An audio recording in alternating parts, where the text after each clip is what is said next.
안녕하세요. 오늘 여러분과 함께 공부할 내용은 여기 보시는 것처럼 콘텐츠 제작 프로세스입니다.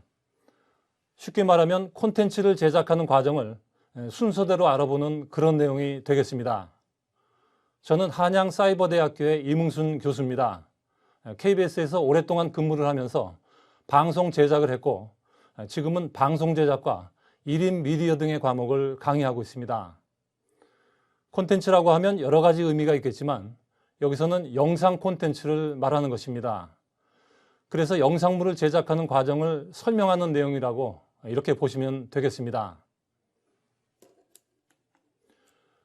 영상 콘텐츠라고 하면 과거에는 주로 방송국이나 전문 제작자들이 주로 제작을 했죠. 그런데 지금은 유튜브가 나오고 곳곳에 영상 콘텐츠가 등장을 하면서 그 쓰임새가 굉장히 많아졌습니다. 그래서 개인들이 영상 콘텐츠를 만드는 경우가 부쩍 늘었습니다.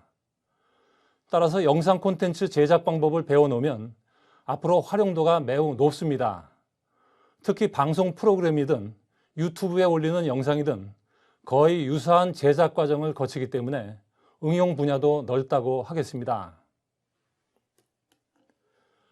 네, 강의 순서를 보시면 이렇게 콘텐츠 제작 프로세스에 맞춰서 4단계로 나눠져 있습니다. 기획 및 구성안 작성이 첫 번째고요. 그 다음에 촬영 및 편집입니다. 그리고 원고 작성과 최종 완성의 이런 순서로 되어 있습니다. 실제로 콘텐츠를 제작할 때도 이런 순서로 하는 것이 바람직하죠. 소설과 같이 콘텐츠 제작에도 논리적 구조가 있는데요. 기획을 하고 구성안을 작성하고 이것을 촬영해서 편집을 합니다. 그 다음에 원고를 작성하고 음악과 나레이션을 삽입을 해서 최종 완성을 하는 과정을 거치게 되는 것입니다.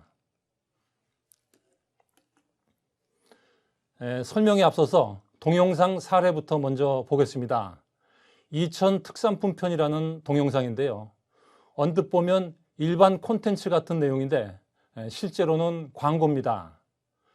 광고긴 하지만 잘 기획된 콘텐츠처럼 내용이 탄탄하고 재미가 있죠. 어떤 식으로 기획을 했고 어떻게 내용을 풀어나가는지 주의 깊게 보시기 바랍니다. 우리 고장 이천의 대표적인 특산품을 적으세요. 쌀, 도자기, 복숭아, 쌀, 도자기, 반도체? 아빠가 만든 반도체 세계적이라며. 이천 시청입니다. 이천 특산품이 뭐뭐가 있어요? 쌀하고 도자기 그리고 복숭아도 있고요. 혹시 반도체도 특산품이 될 수 있나요? 반도체가 반도체도 이천의 특산품입니다. 이천의 반도체는 세계적입니다. A world class product. 보시죠. 처음엔 이렇게까지 해야 하나 싶었지만 지금은 아빠가 자랑스러워요. 프랑스는 와인, 한국은 반도체입니다.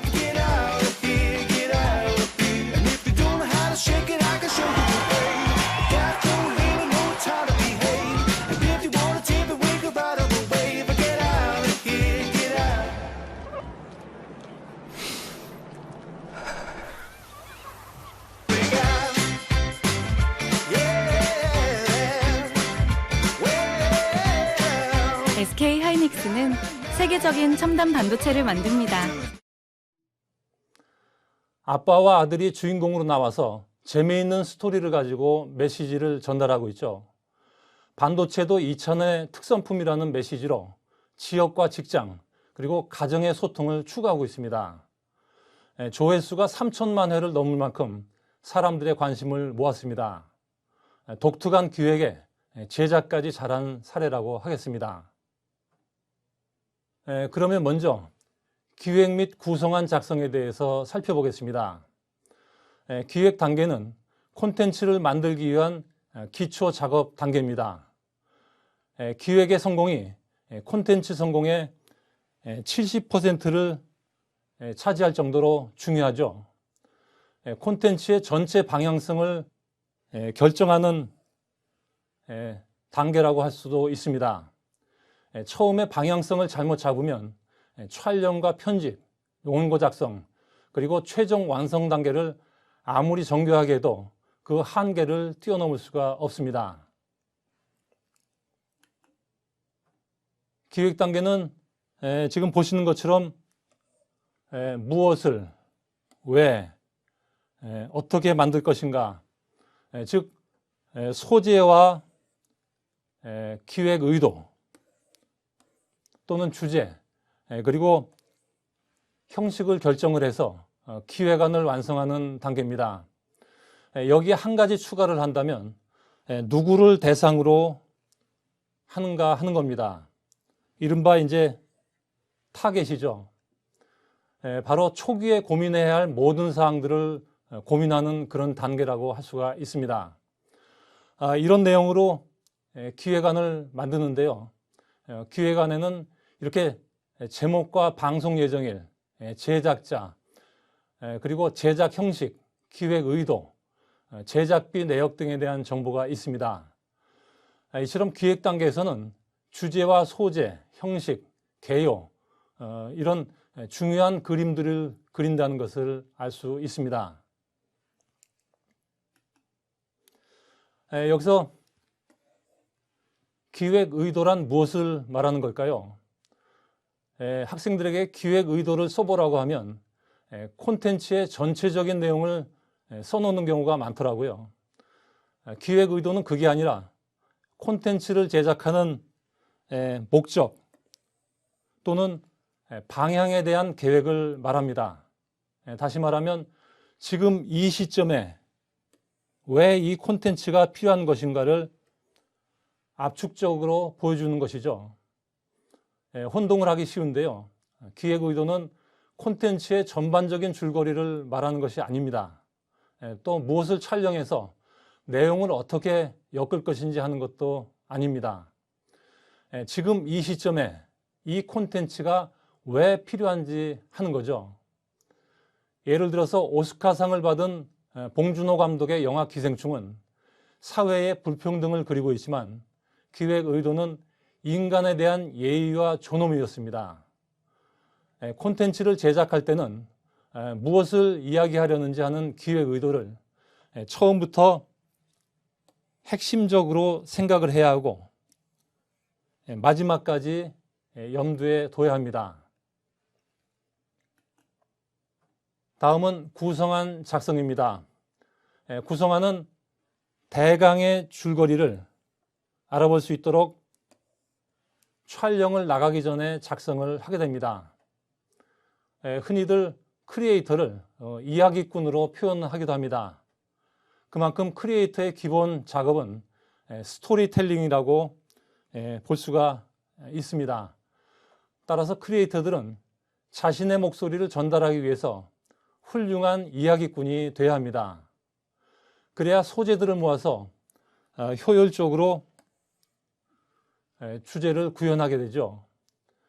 지금부터 살펴보게 될 구성안 작성 단계로는 크게 사전 조사와 스터디, 그리고 소재 수집, 그리고 본격적인 구성안 작성 단계로 나눌 수가 있습니다. 먼저 사전 조사와 스터디 단계를 살펴보겠습니다. 콘텐츠 제작이 결정이 되면 정밀한 구성안을 만들기 위해서 본격적으로 자료 수집과 스터디에 나서게 됩니다. 예를 들어서 리얼리티 제작의 경우에 제작자는 먼저 관련 자료를 조사하게 됩니다. 그리고 전문가 면담을 통해서 전문성을 제고하게 되죠. 동시에 관련된 현장을 답사를 해서 현장의 성격을 이해하면서 영상화할 방법을 고민하는 순서를 밟게 됩니다. 다음으로 주제와 관련된 소재들을 체크하고 모으는 작업에 들어가게 됩니다. 콘텐츠의 기본적인 재료는 이렇게 영상과 소리인데요. 촬영을 통해서 새로운 영상과 소리를 만들겠지만 기존의 자료들을 사전에 확보하는 일도 대단히 중요합니다. 이와 함께 그 사전에 체크할 도큐멘트에는 사전과 사진과 일기, 일지, 메모, 보고서 등이 있습니다. 그리고 구성한 재료에는 기존의 재료와 촬영할 영상과 소리, 인터뷰 등이 포함이 됩니다. 그리고 그래픽과 음악도 물론 포함이 되죠. 자료가 모아지면 이제 본격적으로 모아진 자료를 토대로 해서 구성안을 작성하는 단계에 들어갑니다. 구성안 작성 전에 잊지 말아야 할 것은 반드시 콘텐츠의 제목을 사전에 결정해야 한다는 것입니다. 이렇게 제목이 결정이 되면 콘텐츠의 방향성이 명확해지고 구성안 작성이 아주 쉽게 됩니다. 일반적으로 구성안은 도입부와 전개부, 절정부, 그리고 이렇게 결말부로 나누어집니다. 여기서 시작인 도입부는 첫인상을 심어주는 중요한 지점입니다. 다른 말로 프롤로그라고도 하죠. 처음 30초를 잡지 못하면 채널이 돌아간다는 말이 있을 정도인데요. 도입부는 보통 상징적인 의미나 함축적인 의미로 시작을 하거나 아니면 의문을 제시해서 암시를 주는 것으로 시작을 합니다. 그리고 때로는 그 충격적인 장면으로 시작을 하기도 합니다. 도입부가 끝나면 전개부가 시작이 됩니다. 전개부는 장소나 상황을 설명하는 일반적이고 포괄적인 내용으로 시작이 됩니다. 이때 그래픽이나 음악 등을 적절히 조합을 하게 되죠. 내용의 전개에 있어서는 재료를 나열하는 여기 나와 있습니다만 병렬법, 대비 또는 전혀 다른 내용을 연결시키는 반전법이 있습니다. 순서대로 전개해서 결론을 내리는 귀납법, 그리고 결론을 보여주고 나서 이것을 증명해 나가는 연역법을 사용을 합니다. 그리고 미시적인 접근법이나 거시적 접근법 같은 다양한 장치들을 사용을 하게 됩니다. 절정부는 콘텐츠의 정점이라고 할 수 있습니다. 따라서 전개되어 온 스토리들이 정점에서 폭발을 하게 됩니다. 이 단계를 마치면 이제 콘텐츠는 정점을 지나서 정리를 하고 매듭지는 단계로 이렇게 넘어가게 되는 것이죠. 다음은 결말부입니다. 결말부는 다큐멘터리의 마지막 승부처라고 할 수가 있습니다. 에필로그라고도 하죠. 의미를 함축하고 내용을 마무리를 합니다. 영상은 가장 인상적이었던 장면을 다시 보여줘서 의미를 재확인시키고 아껴두었던 가장 강렬한 영상으로 매듭짓기도 합니다. 구성하는 크리에이터의 기호에 따라서 백인 백색으로 나옵니다. 그래서 구성하는 살아있는 생명체라고도 하죠. 제작이 끝날 때까지 새로운 사실들을 반영을 해서 항상 이렇게 업그레이드를 해야 합니다. 또 제작 과정 내내 주제 전달에 더 좋은 방법이 없는지 끊임없이 고민을 하고 계속 수정을 해야 하죠. 구성하는 여러 개의 이런 단락으로 이루어집니다. 여러 개의 단락이 짜임새를 갖추기 위해서는 구성안의 형태를 미리 만들고 거기에 상응해서 구성안을 작성하는 게 좋습니다. 구성안은 단락 번호, 그러니까 순서죠. 그리고 단락을 상징하는 소제목, 영상, 그리고 오디오 및 나레이션 등 이렇게 크게 네 부분으로 나누어집니다. 그러면 좀 더 구체적으로 설명을 드리겠습니다. 구성안에서 순서는 보시는 것처럼 도입부와 타이틀, 전개부, 절정부, 결말부 등의 전개되는 내용들을 단락으로 구분해 놓은 것입니다. 소제목은 각 단계의 의미를 이해하고 궁극적으로 콘텐츠가 얘기하고자 하는 주제를 하나의 일관된 스토리로 만드는데 큰 도움을 주게 됩니다. 그리고 영상은 되도록 구체적이어야 하고 나아가서 어떤 이미지인지도 확실하게 밝혀두는 게 좋습니다. 다음은 오디오와 내레이션인데요. 오디오는 그 현장에서 반드시 캐치해내야 할 현장음이나 들어갈 인터뷰, 그리고 상황을 표현하는 음악까지 고려해서 표기를 해야 합니다. 그 다음에 내레이션은 처음부터 구체적으로 해야 그 프로그램 전체의 방향성을 잡고 통일성을 유지하는 데 도움이 됩니다. 다음 장 보겠습니다. 지금까지 설명드린 그 원칙대로 작성한 구성안의 예시입니다. 여기에 이제 이렇게 단락 번호가 있고 단락을 상징하는 소제목이 있습니다. 그리고 영상과 오디오가 이렇게 차례대로 작성되어 있는 것을 볼 수가 있습니다. 이 구성안에서는 어떤 가족에게 일어나는 일을 이렇게 그리고 있죠. 네, 역시 마찬가지 구성안입니다. 이렇게 소제목과 영상, 오디오가 이렇게 구체적으로 기재가 되어 있습니다. 참고로 보시기 바랍니다.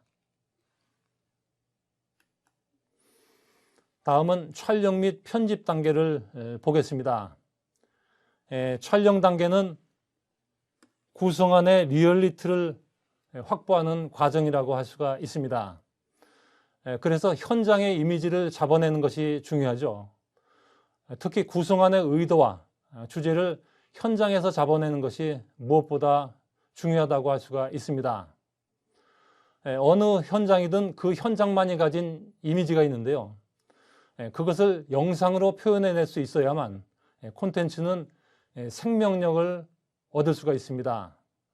뿐만 아니라 단순히 그림을 만드는 정도를 넘어서서 이렇게 영상을 창조를 해야 합니다.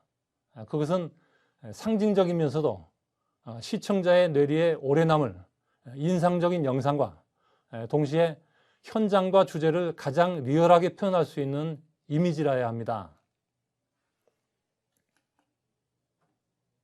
네, 촬영 현장에서 예상과 전혀 다른 그 돌발 상황이 벌어지기도 하는데요. 이때 필요한 것은 현장 감각과 현장 대처 능력이라고 할 수가 있습니다. 제작자의 인내와 끈기, 그리고 열정은 그 첫 번째 미덕이라고 말할 수가 있습니다. 다음은 편집입니다. 편집은 촬영된 많은 영상들 중에서 살아있는 그림을 골라내서 이미지를 연결하는 작업이죠. 콘텐츠 제작을 잘하려면 방송분의 최소한 10배 이상의 영상을 촬영을 해야 합니다. 그렇게 수많은 장면들 중에서 어떤 그림들을 살려야 할까요? 현장을 가장 잘 설명할 수 있는 그림, 그리고 메시지가 있는 상징적인 그림, 강렬한 느낌이 있는 그림, 그리고 감동을 주는 그림을 살려야 좋은 편집이 되는 겁니다. 그렇다면 좋은 편집을 위해서 잘된 장면이란 어떤 것일까요? 그것은 바로 영상과 소리만으로도 상황이 설명이 되고 느낌을 주는 그런 그림입니다. 그리고 NG컷이나 현지에서 흘러가는 그림이라도 색다른 느낌을 주는 그림, 그리고 시청자가 이해하기 쉬운 그림이 잘된 그림이라고 할 수가 있습니다. 그러면 실제 영상 편집을 하는 과정을 보겠습니다. 영상 편집을 할 때는 촬영 원본의 프리뷰 노트를 만드는 일부터 시작합니다. 프리뷰 노트는 시간대별로 각 장면의 내용을 표기해 놓고 편집을 할 때 해당 그림을 찾기 쉽게 하기 위해서 작성을 합니다. 프리뷰 노트에는 편집해서 버릴 그림과 사용할 그림을 표기를 하게 되고 그 그림들은 그 다음 단계인 편집 구성안의 재료가 됩니다. 다음으로는 편집 구성안을 만들게 되는데요. 그것은 촬영된 그림을 토대로 만들어집니다. 제작을 하다 보면 현장의 상황이 이렇게 예상과 어긋나는 경우도 있고 전혀 새로운 상황이 발생하기도 합니다. 또 계속 고민한 끝에 방향성이 바뀔 수도 있고 대상도 수정이 될 수 있죠.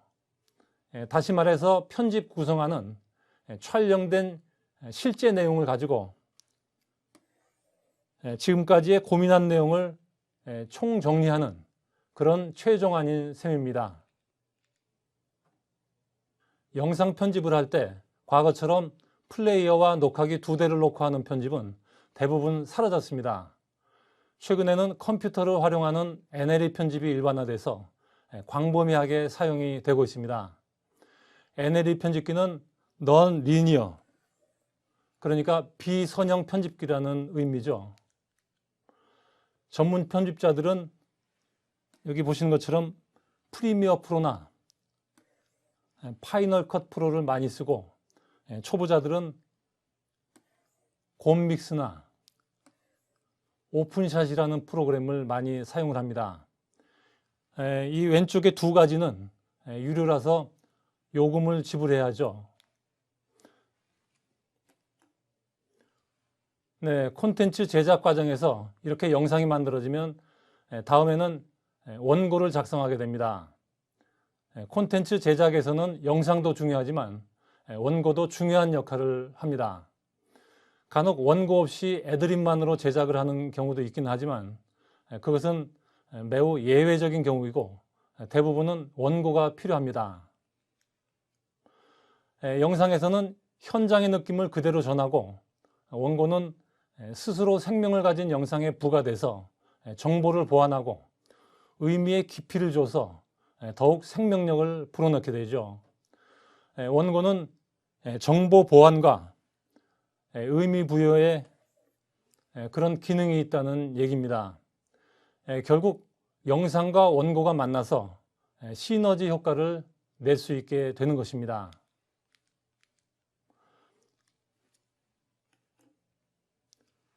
이런 식으로 촬영한 영상에 원고를 더해서 생명력을 불어넣은 제작물을 보겠습니다. 스스로 자신의 모습을 찍도록 하는 그 사진관을 대상으로 취재한 콘텐츠입니다. 한양대 학생들이 제작을 했는데 제목은 진짜 나를 만나다입니다. 함께 보겠습니다. 1000명한테 물어봤을 때 1000명 모두 똑같아요. 사회관계망 안에서의 위치를 설명해주고 그 안에 나를 설명하거든요. 그 들여다보는 시선을 자기 안으로 바꿔주는 건 거예요.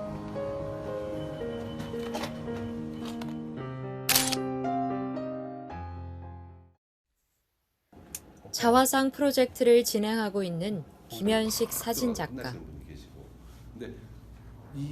그의 사진은 조금 특별하다.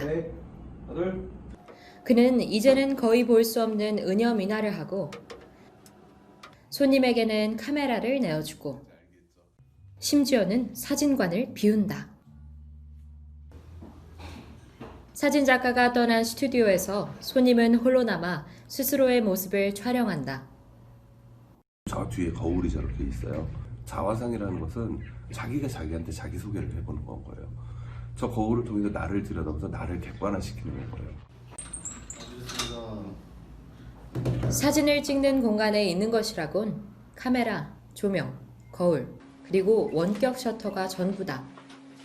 사진사도 손님을 웃게 하려고 노력하는 사진사의 목소리도 없다. 거울 앞에 선 순간부터 스스로 셔터를 누르기까지는 온전히 자기 자신을 들여다보고 고민하는 시간이 된다. 이윽고 고민에 대한 확신이 들었을 때 손에 쥔 셔터를 누른다. 민망해서 도망치듯 사진을 찍고 나오는 사람도 있고 30분이 넘도록 고민하는 사람도 있다. 대부분의 사람들은 거울 앞에 섰을 때 거울에 비친 자신의 모습에서 어색함과 이질감을 느낀다. 이는 타인과의 관계 속에 자신에서 벗어난 있는 그대로의 나를 직접 마주한 경험이 없기 때문일 것이다. 텅 빈 스튜디오에서 혼자 내가 셔터를 들고 저 거울을 들여다보면 정말 많은 생각들이 나기 시작해요. 그럼 나는 누구인지 그런 것들 차곡차곡 간직해 놓는 게 자화상이고 그 자화상은 자기 자신에 대한 작업이라고 생각해요. 그래서 촬영이 끝나면 작가와 함께 사진을 고르고 프로젝트에 참여하며 느낀 감정을 공유한다.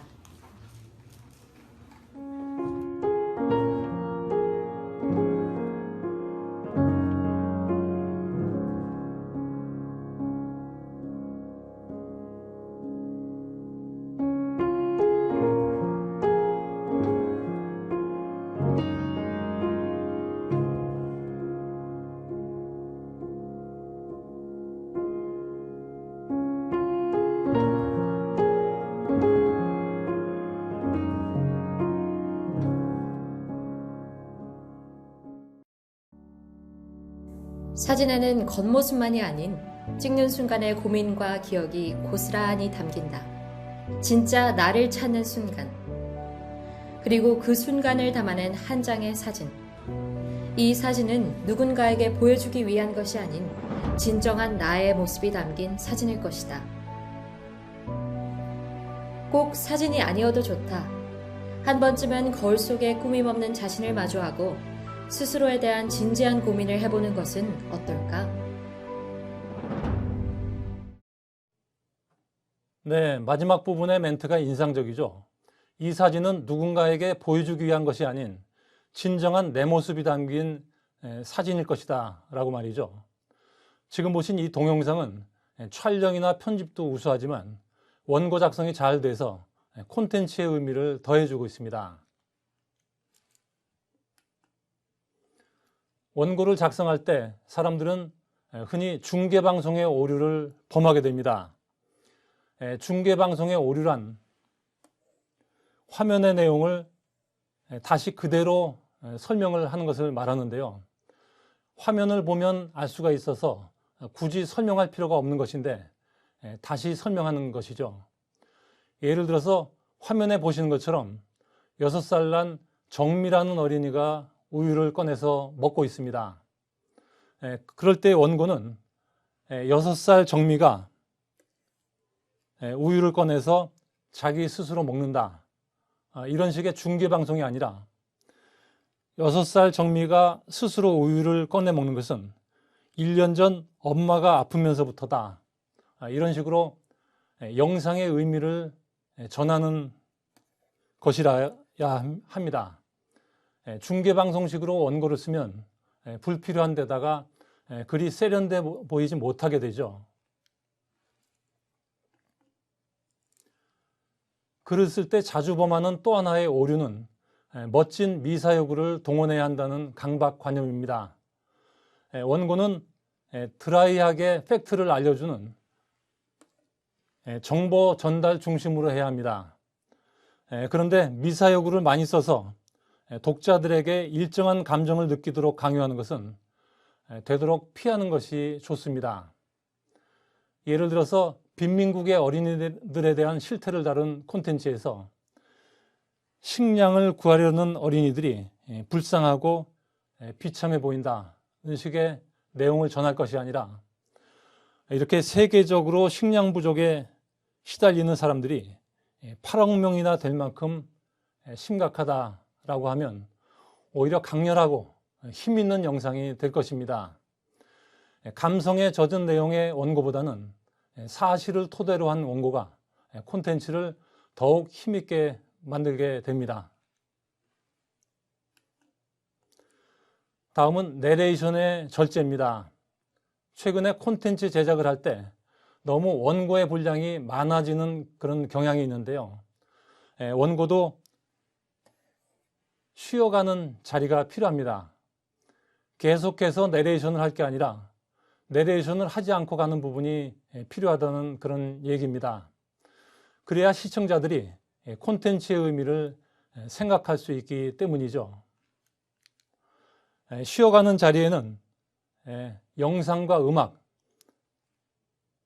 그리고 이렇게 현장음을 넣어주고 글은 꼭 필요한 자리에만 채운다는 그런 절제력이 필요합니다. 앞서 보신 진짜 나를 만나다 같은 경우에 나레이션도 있지만 군데군데 현장음이나 음악으로 구성을 해서 쉬어가는 자리를 만들어 놨습니다. 뉴스는 짧은 시간에 소식을 전해야 하기 때문에 나레이션을 계속 이어가는 사례가 많죠. 그렇지만 일반적인 콘텐츠에서는 깊은 호흡으로 원고, 즉 나레이션을 되도록이면 절제하는 것이 바람직하다고 하겠습니다.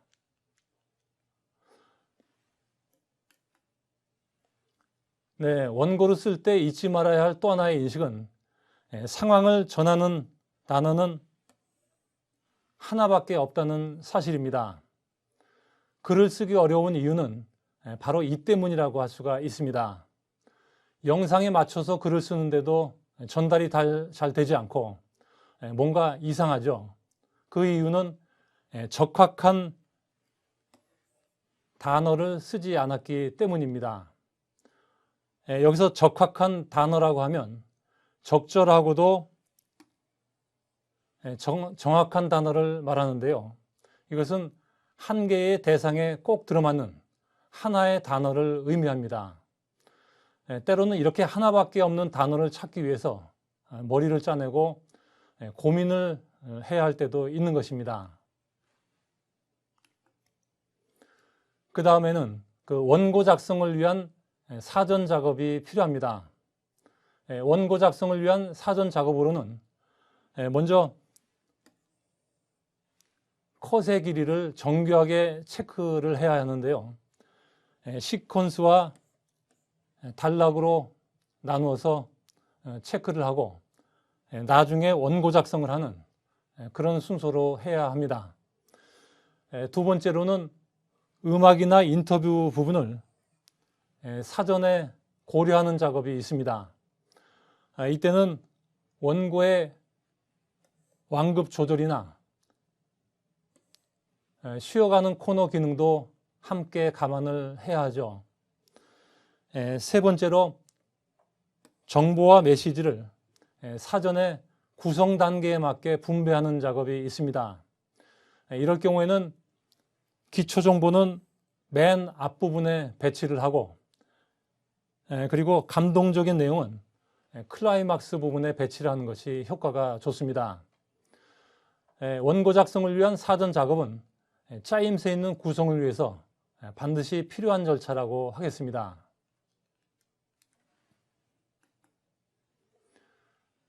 다음은 최종 완성 단계입니다.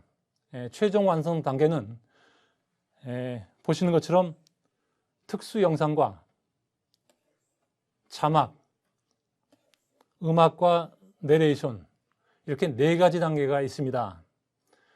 이 중에서 특수 영상을 삽입하는 단계에서는 영상의 이미지를 보강하는 특수 효과를 낼 수가 있습니다. 요즘은 이런 특수 효과를 넣는 경우가 많이 늘어났죠. 또 영상으로 설명할 수 없는 부분을 채워주는 그래픽 작업을 하기도 합니다. 또 시공간을 넘나들게 해주는 버추얼 스튜디오를 활용하기도 합니다. 버추얼 스튜디오는 가상현실 효과를 내는 스튜디오를 말하죠. 요즘은 1인 미디어에도 이런 특수 영상이 사용되기는 하지만 이런 것을 남발할 경우에는 현실감이 떨어질 수 있기 때문에 반드시 필요한 경우에만 사용을 해야 합니다. 영상이 완성이 되면 자막 작업을 합니다. 자막은 기본적인 정보를 전해주는 장치입니다. 최근에는 PI라는 개념이 도입이 됐죠. 자막도 영상의 중요한 하나의 요소로 다뤄지고 있는 겁니다. 화조라든가 자막 크기와 색깔, 글자의 스타일, 그리고 그래픽 등으로 프로그램의 성격을 특징화하고 품격을 높이기 위해서 종합적으로 고민하는 수준까지 발전을 했습니다. 요즘은 과거에 비해서 자막을 지나치게 많이 사용하는 경우가 있는데요. 자막의 남발 역시 영상에 대한 집중력을 떨어뜨린다는 점에서 그렇게 바람직하지 않다고 하겠습니다. 네, 다음은 음악입니다. 편집이 완성이 되면 필요할 경우에 음악을 넣어야 하는데요. 이때 크리에이터가 생각하는 장면마다의 느낌에 대해서 적절한 음악을 선정하게 됩니다. 크리에이터는 어떤 종류, 어떤 느낌의 음악이 필요한지 구상하는 그런 안목이 있어야죠. 음악은 경우에 따라서 콘텐츠의 완성도에 끼치는 영향이 클 수가 있기 때문에 아주 신중하게 선택을 해야 합니다. 다음은 내레이션입니다. 내레이션을 할 때는 콘텐츠의 성격에 견주어서 원고의 톤이나 전달력 등을 고려를 해야 합니다. 그리고 속도와 높낮이, 호흡을 적절하게 해야죠. 또한 장단음과 발음에 유의하고 콘텐츠 내용에 어울리게 말을 해야 합니다. 이런 식으로 직접 말을 하고 녹음을 하다 보면 말하기 실력이 자연스럽게 올라가게 되죠. 내레이션을 잘 해야 콘텐츠의 완성도를 높일 수 있고 또 전달력도 높아지게 되기 때문에 상당히 유의를 해야 하는 분야입니다. 이렇게 나레이션까지 마치게 되면 콘텐츠 제작은 최종적으로 완성을 하게 됩니다. 다음은 강의 내용에 대한 출처가 이렇게 표시가 되어 있습니다. 필요한 부분 참고하시기 바랍니다.